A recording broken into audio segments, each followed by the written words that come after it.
Bonjour, je me présente, je m'appelle Damien, je travaille à la librairie d'en face à Metz. Je vais vous expliquer un petit peu mon parcours, un parcours qui est assez atypique. Du coup, j'ai commencé par faire un bac littéraire. J'ai fait un IUT publicité, communication. J'avais envie de travailler dans l'événementiel. Ça m'a beaucoup plu les 2 ans que j'ai passé là-bas. J'ai pu apprendre énormément de choses qui me servent encore aujourd'hui. Alors j'y reviendrai un petit peu plus tard. Après cette IUT, j'ai fait en fait une licence professionnelle, toujours dans l'événementiel et la communication. Et puis j'ai eu l'occasion de faire un grand stage à la fin de ces études à la Fnac. Ça s'est extrêmement bien passé. J'étais au service communication. On s'occupait à la fois des événements, c'est-à-dire les artistes qu'on recevait en showcase, les dédicaces d'auteurs, que ce soit en BD, en roman, etc. J'ai côtoyé énormément de libraires qui sont devenus même des amis par la suite et qui m'ont permis aujourd'hui d'arriver où j'en suis. Le problème, c'est que à la Fnac, en fait, ils pouvaient pas engager, j'ai pas pu y rester. Malheureusement, même s'il y avait une volonté, que ce soit de ma part ou de leur part, que je reste, mais ils n'avaient pas les fonds nécessaires. Du coup, j'étais un petit peu perdu parce que j'avais beau postuler à droite à gauche dans la région, dans toutes les boîtes de pub, dans toutes les boîtes événementielles, etc.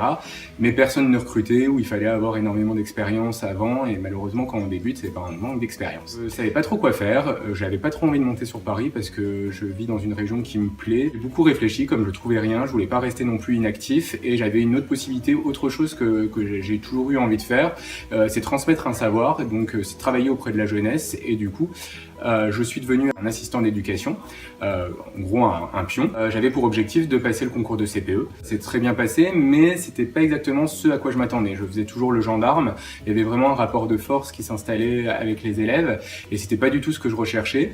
J'avais vraiment cette envie, même plus aux limites d'enseigner. Je déchantais un petit peu, et j'ai eu la chance en fait, parce que j'avais gardé justement des contacts avec des personnes de la Fnac, des libraires, d'avoir Nathalie, qui est la responsable de cette librairie, qui a été débauchée pour ouvrir ce magasin entièrement, donc la librairie d'en face, et elle m'a proposé du coup un poste, à la fois parce que humainement on s'entendait extrêmement bien, et aussi parce qu'elle savait que je pouvais apporter peut-être quelque chose de différent. Vraiment sauter sur l'occasion, c'était un grand oui pour moi, parce que j'ai toujours été un passionné de littérature. Je suis un très gros lecteur, je peux pas imaginer une semaine sans lire 2-3 romans. Donc j'ai commencé ici avec elle, et ça a été juste génial parce que j'ai pu voir en fait la création d'une librairie de A à Z, c'est-à-dire comment on crée un fonds, comment on travaille avec des éditeurs, comment on crée des univers dans une librairie, et comment on peut justement donner un ton bien précis à la librairie qu'on est en train de mettre en place. C'était un échange juste génial, et ça a été des mois très fatigants, mais qui m'ont appris le métier de A à Z, parce qu'à la base il faut savoir que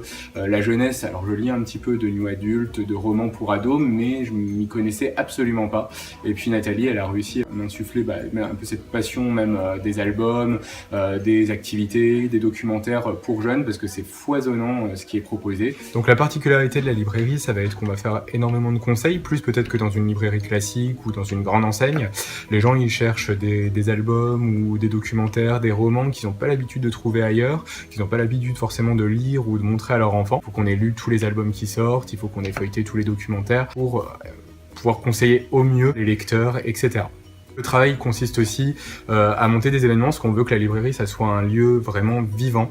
Donc le principe, c'est d'avoir toujours quelque chose qui se passe. On a mis au point un programme, c'est-à-dire que chaque mois, on va choisir une thématique, et autour de cette thématique, on va essayer d'articuler des événements, des dédicaces, des activités pour les enfants, des salons, même hors mur, etc. La particularité aussi des événements qu'on va mettre en place, c'est de correspondre toujours aux saisons.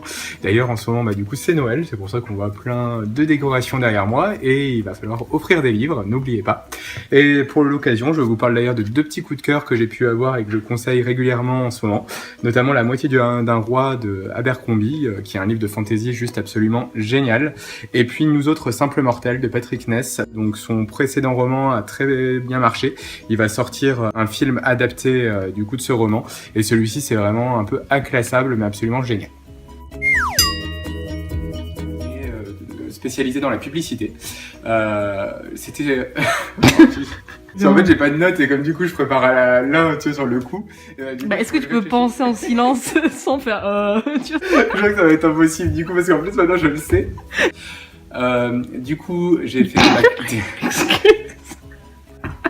T'as pas coupé, non? Non, j'ai pas coupé.